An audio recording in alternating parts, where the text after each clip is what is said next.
Egypt की valley of the Kings में से जब इजिप्शियन किंग टूटन खामून का खजाने से भरा टूम डिस्कवर किया गया तो इस खबर ने पूरी दुनिया में हलचल मचा दी थी। 26 फीट पहाड़ के अंदर छुपा हुआ ये टूम 3000 सालों में पहली बार खोला गया था, जिसके अंदर लातादाद खजाने और किंग टूटन खामून की ममी भी मौजूद थी। इस टूम में से मिलने वाला सोना बिल्कुल प्योर था और इसका टोटल वजन 1,03,000 तोला सोने के बराबर था, जो तकरीबन एक टोयोटा गाड़ी के वजन के बराबर बनता है। वैसे तो इस टूम से मिलने वाला तमाम खजाना और गोल्ड प्राइसलेस है, लेकिन अगर एक एस्टिमेट लगाया भी जाए तो आज के दौर में इसकी कीमत 5.5 अरब रुपयों के बराबर है। ज़ेम टीवी के वीडियोस में एक बार फिर से खुशामदीद। नाज़रीन, ये टूम डिस्कवर होने के बाद आर्कियोलॉजिस्ट ये देखकर परेशान थे कि आज के मॉडर्न दौर में भी इतना ज्यादा सोना पहाड़ों से ढूंढने और निकालने में एक माइनिंग कंपनी को कम से कम भी 10 साल लग जाते हैं। तो आखिर 3000 साल पहले, जब ना ही कोई मशीनरी थी और ना ही कोई टेक्नोलॉजी, तब एंशिएंट इजिप्शियंस ने ये सोना निकाला तो आखिर कैसे और कहां से? फ्रेंच गोल्ड एक्सपर्ट थॉमस फॉशर अपनी टीम के साथ इस मुश्किल तरीन चैलेंज का राज जानने के लिए मैदान में उतर आए। सबसे पहले थॉमस ने मिलने वाले सोने को कई सालों तक अच्छी तरह स्टडी किया और उसकी कॉम्पोजिशन मुख्तलिफ जगहों से निकलने वाले गोल्ड से कंपेयर की। कई सालों के बाद आखिरकार थॉमस और उसकी टीम को ये तो मालूम पड़ चुका था कि टूटन खामून की टूम से मिलने वाला सोना भी किंग्स वैली के आसपास के पहाड़ों से ही निकाला गया था।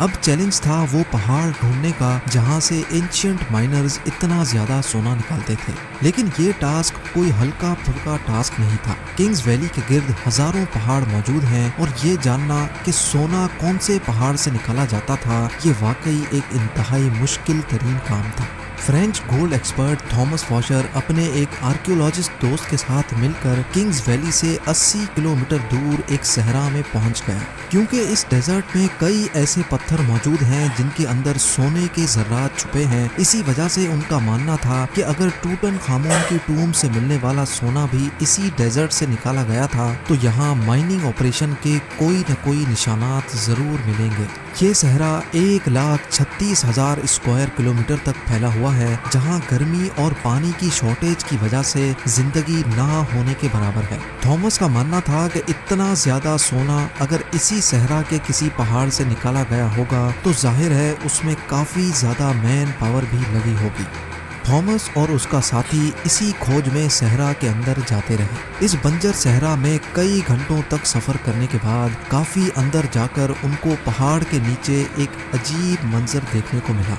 करीब जाकर मालूम पड़ा कि ये एक कदीम जमाने का कुआं था जो पूरी तरह से खुश्क पड़ा हुआ था। ये बात तो जाहिर थी कि ये कुआं किसी दौर में यहाँ से गुजरने वाले काफिलों को पानी फराहम करता था, लेकिन हैरत अंगेज तौर पे यहाँ कुछ और भी था जो इस कुएं से भी ज्यादा इम्पोर्टेंट था।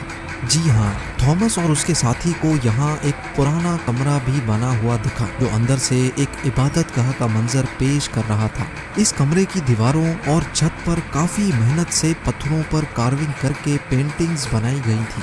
जब इस आर्ट वर्क को गौर से देखा गया तो इसमें एक ऐसा राज छुपा था जिसको देखकर यकीन करना मुश्किल था।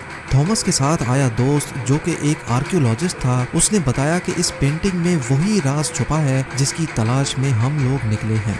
पेंटिंग में जाहिर था कि सहरा में बना ये कुआं और रेस्ट रूम इस सहरा का सबसे पहला स्टॉप है, जहां पर एंशिएंट गोल्ड माइनर्स आराम करने के लिए रुकते थे। एंशिएंट इंजीनियर्स ने गोल्ड माइन तक जाने के लिए कुओं और रेस्ट एरियाज का एक नेटवर्क बनाया हुआ था।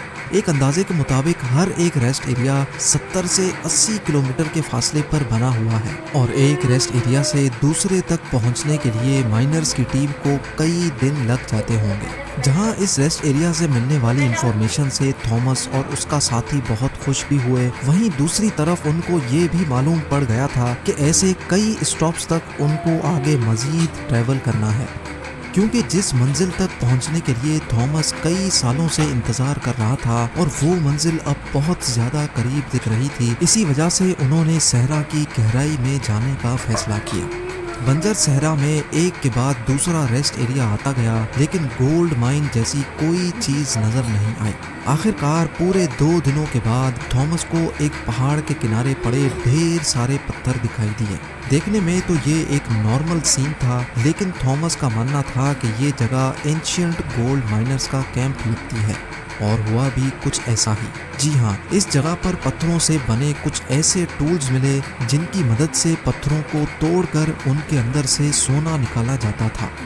ये पत्थर जो दिखने में एक नॉर्मल पत्थर लगता है, इसको इस टूल की मदद से तोड़कर क्रश किया जाता था और फिर उस क्रश में से सोने के जर्रात अलग किए जाते थे। जब इस जगह मजीद सर्चिंग की गई तो यहाँ गोल्ड माइनिंग के कई टूल्स जमीन पर पड़े दिखाई दिए।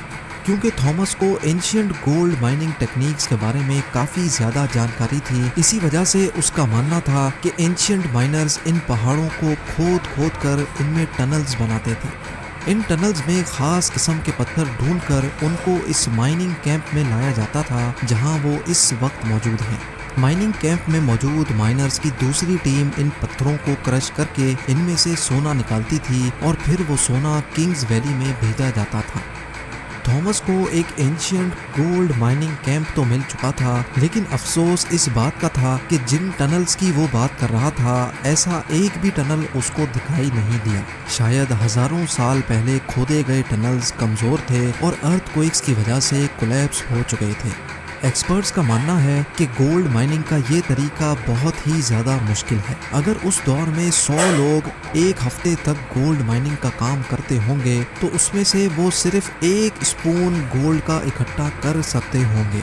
यानी ये कहना बिल्कुल भी गलत नहीं होगा कि टूटनखामुन की टूम से मिलने वाला गोल्ड माइन करने में हज़ारों एंशिएंट माइनर्स एक ही वक्त में काम करते थे, लेकिन फिर भी उनको ये टास्क कंप्लीट करने में कई साल लगे होंगे। माइन किया गया सोना छोटे छोटे ज़र्रात की फॉर्म में किंग्स वैली में भेजा जाता था, जहां पर एक अलग टीम उनको मुख्तलिफ शेप्स में डालती थी, जिसमें टूटनखामुन का death mask, coffin, statues, jewellery, chairs और गोल्ड चैरियट भी शामिल था। 1922 में जब हॉवर्ड कार्टर ने ये टूम डिस्कवर किया था, तब उसमें 5000 मुख्तलिफ किस्म की चीज़ें मौजूद थीं। इन तमाम चीज़ों का कैटलॉग बनाने में ही ब्रिटिश आर्कियोलॉजिस्ट को पूरे 10 साल लग गए थे। उम्मीद है ज़ेम टीवी की ये वीडियो भी आप लोग भरपूर लाइक और शेयर करेंगे। आप लोगों के प्यार भरे कमेंट्स का बेहद शुक्रिया। मिलते हैं अगली शानदार वीडियो में।